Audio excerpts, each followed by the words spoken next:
Hello, કેમ છો? મજામાં છો ને? અહીંયા આવો, ખાનગી વાત કહું. હમણાં છે ને જબરું થયું હો. અમારા એક મિત્ર રિવ્યુઅર છે, અમિતભાઈ પટેલ કરીને. એમણે બેહદ ફિલ્મ જોઈ લીધી.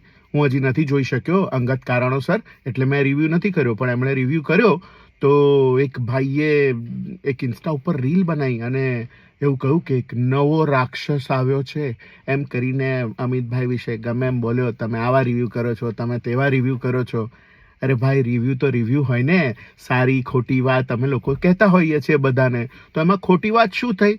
પણ પેલા ભાઈ તો મચી પડ્યા. એ ભાઈને બહુ લાગી તો આવે જ ને, કારણ કે આ ગુજરાતી ફિલ્મો વિશે આપણે સાચા રિવ્યૂ કરીએ એ બધાથી સહન તો થતું નથી, એ તો તમને ખબર જ છે. પણ અમિતભાઈ, તમે ચિંતા ના કરતા હો. તમે બહુ જ સરસ રિવ્યૂ કરો છો અને સારી રીતે જ કરો છો. સાચાને સાચું, ખોટાને ખોટું તો કહેવું જ પડે ને ભાઈ, નહીંતર ખબર કેવી રીતે પડશે? પણ પેલા ભાઈ એક સરસ વાત કહી કે એક કામ કરીએ આપણે, છે ને, હું પૈસા રોકું, તમે એક ફિલ્મ તો બનાવી જુઓ. તો ભાઈ, હું શું કહું છું કે પ્લીઝ મારે એક ફિલ્મ બનાવી છે, તમે પણ થોડા પૈસા આપો ને.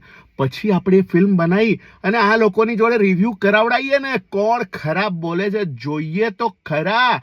અને એમને રિવ્યૂ બનાવતા નથી આવડતું એવું કહેવા માંગો છો? ભાઈ, પહેલાં તમે વીક તો સરખી પહેરી લો યાર. ચકલીનો માળો માથામાં મૂક્યો હોય ને એવી તો વીક પહેરી છે યાર. ભાઈ, શું નામ તમારું? રવિકુમાર કે કંઈ? તો પહેલાં તમે તમારું જોઈ લો ભાઈ, પછી અમારું જોજો. અને પેલું યાદ રાખજો, આપણે પિક્ચર બનાવવાની છે, જરા કોન્ટેક્ટ કરજો મને. તો